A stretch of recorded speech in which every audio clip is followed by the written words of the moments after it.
Selamat pagi pemirsa, Kabar Indonesia kembali hadir menyapa Anda hari ini. Kami akan menghadirkan sejumlah kabar terbaru yang tentunya menarik, aktual, dan terpercaya. Bersama saya Raka Abdul Hanif dan rekan saya Poppy Sari Dewi. Inilah berita selengkapnya.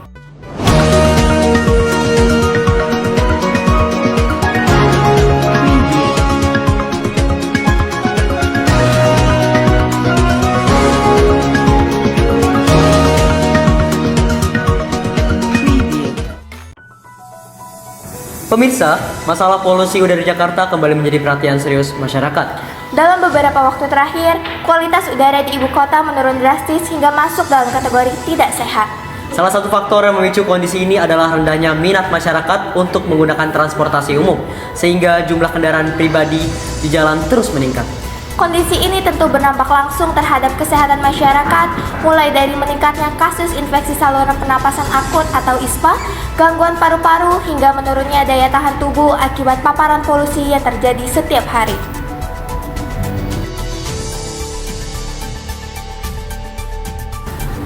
Berdasarkan data IQR, Lembaga Pemantau Kualitas Udara Internasional, Jakarta beberapa kali menempati posisi kota dengan udara terburuk di dunia dalam beberapa bulan terakhir. Hasil pemantauan tersebut juga didukung oleh Dinas Lingkungan Hidup DLH DKI Jakarta yang menyebut bahwa sektor transportasi menyumbang lebih dari 70% emisi polutan di wilayah ibu kota. Polusi udara sudah lama menjadi isu bagi Jakarta sejak akhir tahun 2010. Kualitas udara mulai sering berada di atas ambang aman, dan media serta lembaga pemantau udara menyebut Jakarta sebagai salah satu kota paling tercemar di Asia. Pada 31 Agustus 2023, Jakarta mencatat angka Air Quality Index atau AQI sebesar 161 dan resmi menyandang predikat kota dengan udara paling tercemar di dunia saat itu. Berdasarkan data terbaru dari IQR, pada awal Oktober 2025, angka Air Quality Index atau AQI Jakarta berada di kisaran 139. Angka ini menunjukkan penurunan kadar polusi di udara dibandingkan periode terburuk 2 tahun yang lalu.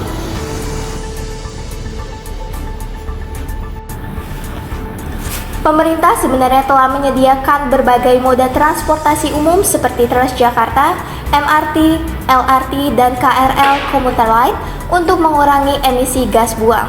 MRT mulai beroperasi sejak 2019, disusul oleh LRT di tahun yang sama, sementara Transjakarta telah hadir sejak 2004. Namun, minat masyarakat untuk beralih masih rendah. Fasilitas yang belum merata, jadwal yang sering terlambat, serta rasa nyaman dan aman yang masih kurang menjadi alasan utama warga tetap memilih kendaraan pribadi. Hingga kini tercatat lebih dari 26 juta kendaraan bermotor beroperasi di Jakarta, dengan 17 juta diantaranya adalah sepeda motor. Menyikapi hal ini, pemerintah meluncurkan beberapa kebijakan seperti ASN wajib naik transportasi umum, uji emisi kendaraan bermotor, aturan ganjil genap, hingga rencana penerapan tarif jalan elektronik atau ERP.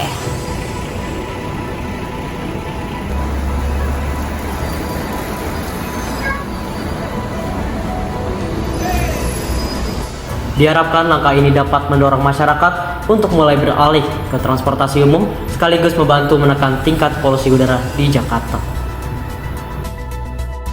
Lalu, bagaimana kondisi udara di Jakarta pada saat ini, serta sejauh mana peran transportasi umum dan partisipasi masyarakat dalam mengurangi polusi? Dan mengapa sebagian warga masih enggan beralih dari kendaraan pribadi ke transportasi umum? Langsung saja kita bergabung dengan rekan kami Sultan Mahmud yang sudah berada di lokasi untuk memberikan laporan selengkapnya. Baik, terima kasih Raka. Saat ini saya berada di kawasan daerah Terminal Tanjung Priok. Salah satu titik yang cukup padat aktivitas masyarakat setiap harinya. Pemirsa, berdasarkan pantauan terkini dari IQR, kualitas udara di daerah Jakarta saat ini berada di angka 139, yang artinya masuk dalam kategori tidak sehat bagi kelompok sensitif. Meskipun angka ini menunjukkan adanya penurunan tingkat polusi dibandingkan puncaknya pada tahun 2023 yang mencapai angka 161 IQI. Namun kondisi udara di ibu kota masih perlu perhatian serius untuk kedepannya.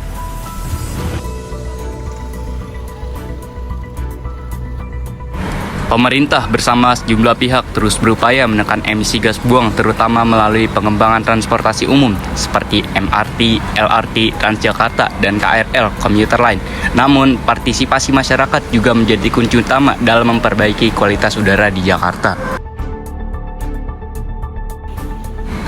Kesadaran masyarakat untuk meninggalkan kendaraan pribadi dan beralih ke transportasi umum dinilai masih rendah. Sebagian warga menilai fasilitas transportasi umum belum sepenuhnya merata, sementara sebagian lainnya merasa lebih nyaman dan fleksibel menggunakan kendaraan pribadi. Selain itu, perilaku sederhana seperti mengurangi penggunaan kendaraan bermotor jarak dekat, menanam pohon di lingkungan sekitar, dan beralih ke kendaraan listrik juga menjadi bentuk kontribusi nyata yang perlu ditingkatkan. Berbagai kebijakan seperti aturan ganjil genap, kampanye langit biru, dan program penggunaan kendaraan listrik kini terus digalakan untuk mendorong masyarakat agar lebih peduli terhadap kualitas udara dan turut berperan aktif dalam menciptakan lingkungan yang lebih bersih.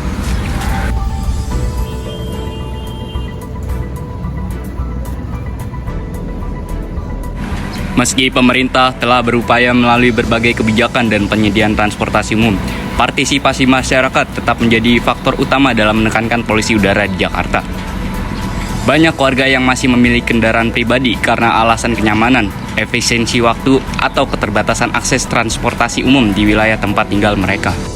Oke, baik pemirsa, saat ini saya sedang bersama salah satu warga di Jakarta untuk mengetahui langsung bagaimana tanggapan mereka tentang polusi di Jakarta serta bagaimana kesadaran mereka terhadap transportasi umum di Jakarta.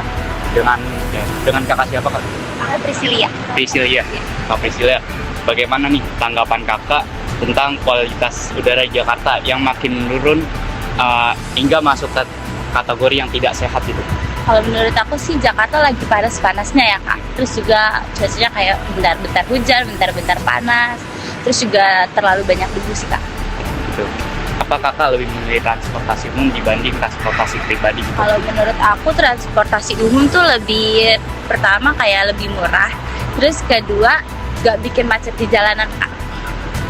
Ada saran nggak untuk kedepannya untuk pemerintah gitu atau apa masyarakat untuk transportasi umum ini kak? Aku sih menyarankan untuk naik transportasi umum aja sih karena lebih gampang juga, gampang diakses. Terus kayak gak bikin macet jalanan aja sih kak. Udah segitu aja kak. Terima kasih Kak Priscilia.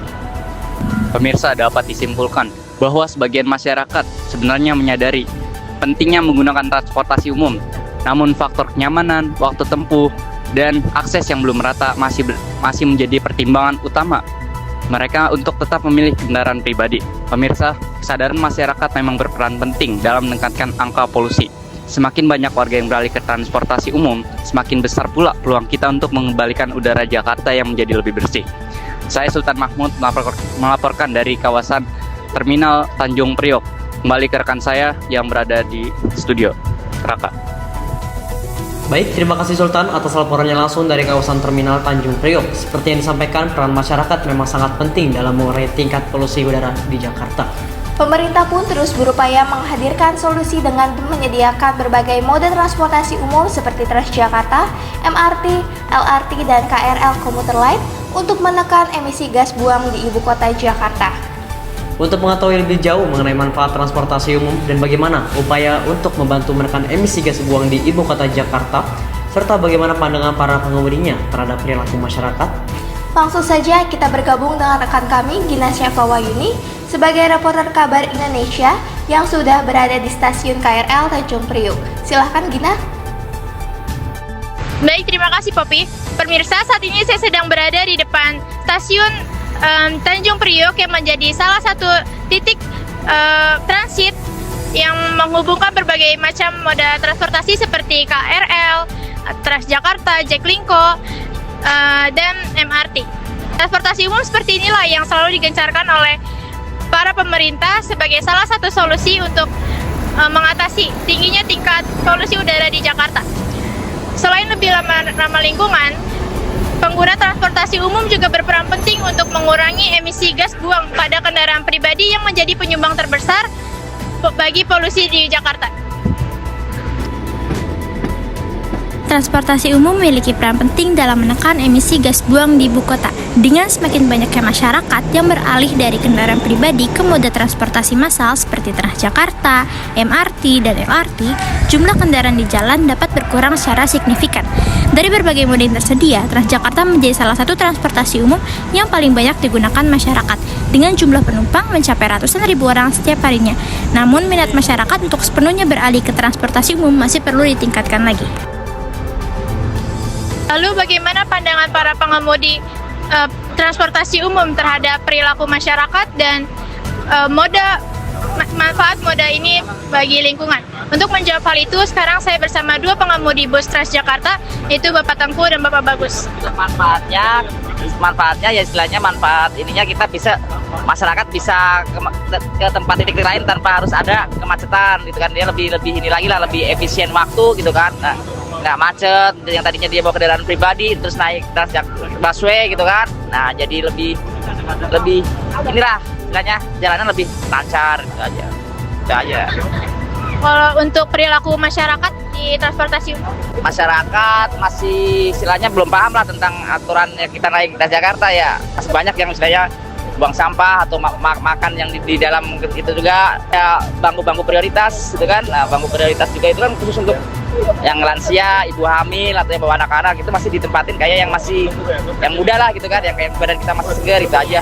Oke, kalau dari perilaku masyarakat mungkin kesadaran masyarakat masih kurang untuk tata cara memasuki busway tersebut, berdesak-desakan, tidak beraturan, tidak mendahulukan yang turun, terkadang sering terjadi cekcok antara para penumpang ketika ingin naik dan ingin turun, lalu kesadaran dalam kebersihan, pembuangan sampah. Bagi saya lebih baik dan lebih bagus ya, dikarenakan adanya ini menghemat biaya transportasi untuk warga DKI Jakarta, mengurangi polusi udara, kedua bisa menghemat biaya, ketiga bisa nyaman dan tentram dikarenakan ada CCTV, ada pelaturannya di sini, dan ada kegiatan ibaratnya kita tim sidak. Jadi di sini aman dan nyaman, kalau ketinggalan barang apapun bisa ketemu.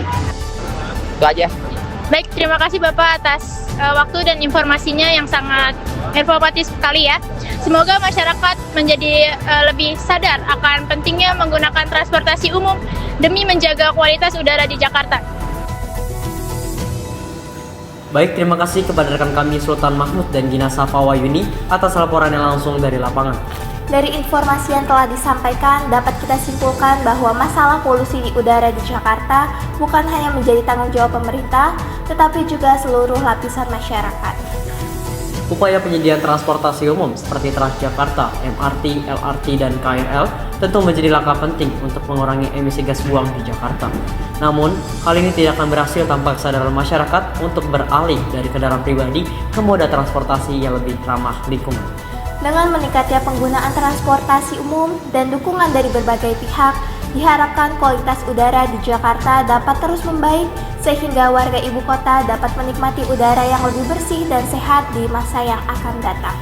Saya Raka Abdul Hanif dan rekan saya Poppy Sari Dewi, Kabar Indonesia melaporkan. Terima kasih telah menyaksikan dan sampai jumpa.